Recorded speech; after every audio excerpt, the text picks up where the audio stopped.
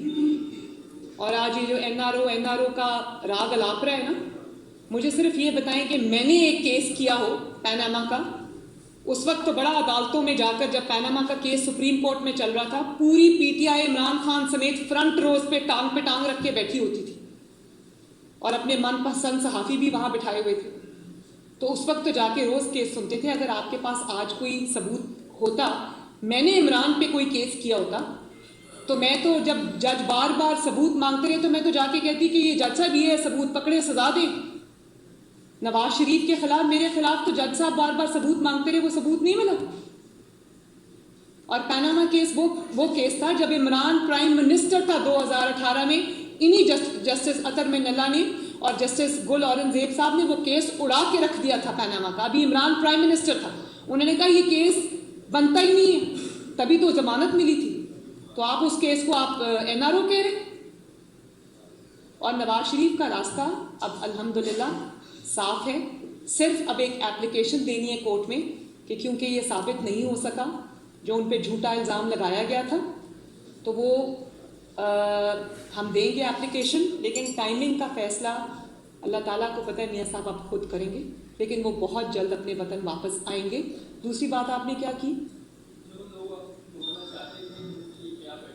جو لوگ مجھے توڑنا چاہتے تھے ان کی میں شکریہ ادا کرنا چاہتی ہوں کہ انہی کی وجہ سے آج میری ٹریننگ بھی ہوئی، انہی کی وجہ سے، ان کے جھوٹوں کی وجہ سے، ان کے الزامات کی وجہ سے آج ان کا سیاہ چہرہ پوری دنیا نے دیکھا۔ اب وہ این آر او ڈیل کا راگ الاپنے پر مجبور ہیں، لیکن اگر کوئی حقیقت کی آنکھوں سے دیکھے تو زناٹے دار قدرت کا تھپڑ ان کے منہ پہ پڑا، اور ان کی باتوں سے پتہ چلتا ہے، فرسٹریشن سے پتہ چلتا ہے۔ تو میں ان کو یہ کہنا چاہتی ہوں، آپ کا بہت بہت شکریہ۔ جی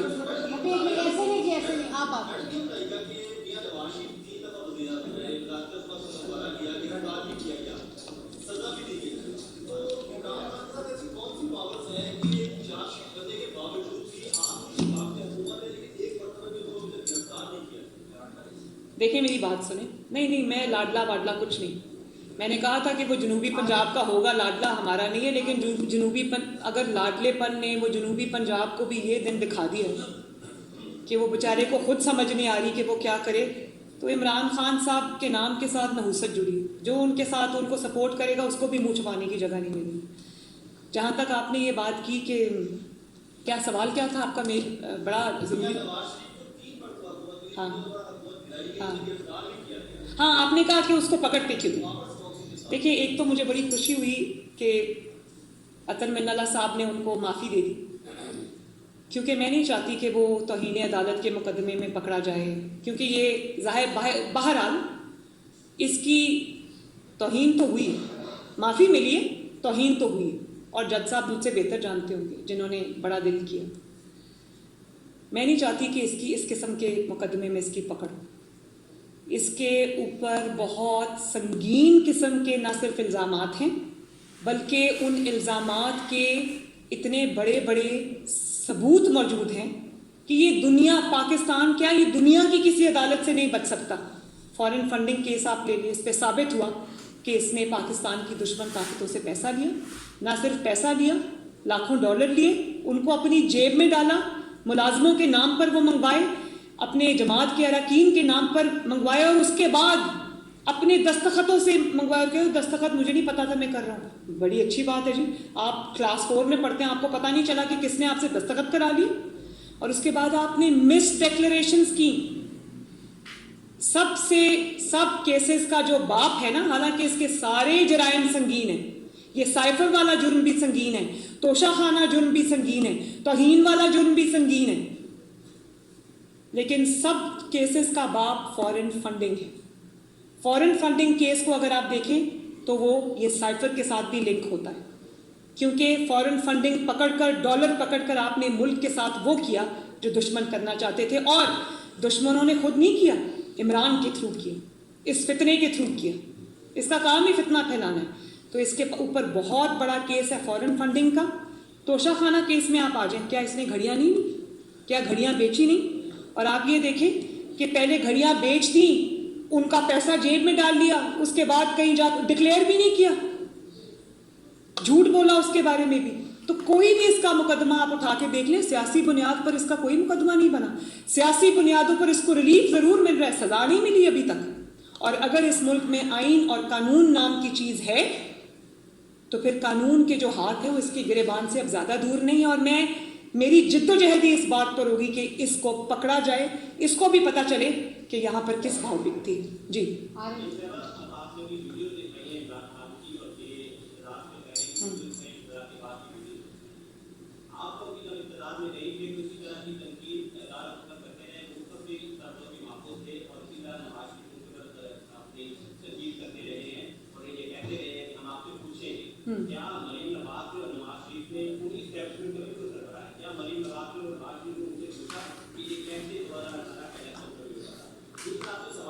ایک منٹ پہلے ایک سوال کا جواب دیکھیں.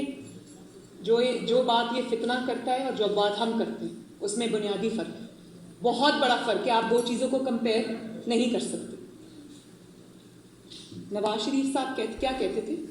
نواز شریف صاحب یہ کہتے تھے کہ آپ اس فتنے کو لے کر آئے ہیں, اس فتنے نے ملک کی معیشت تباہ کی ہے, اس ملک کے ساتھ اس نے کھیلا ہے. وہ جو کہتا ہے نا میں اس پہ صرف کھیلنا ہے, تو انہوں نے یہی کہا اس ملک کی تقدیر کے ساتھ اس نے کھیلا ہے. آج بھی جو IMF کی شرائط پر ہم مہنگائی جو ہو رہی ہے اور جو معیشت کا حال ہے وہ وہیں پر جاتا ہے, اس کے سرے بھی اس فتنے سے ملتے ہیں. تو نواز شریف صاحب نے کہا کہ یہ نہ کریں, یہ جو سیاست ہے یہ آپ کا کام نہیں ہے, یہ آپ چھوڑ دیں سیاستدانوں پر اور آپ اپنے آئینی اور قانونی رول تک محدود ہو جائیں. یہ کیا کہہ رہے ہیں؟ فتنہ کیا کہہ رہے ہیں؟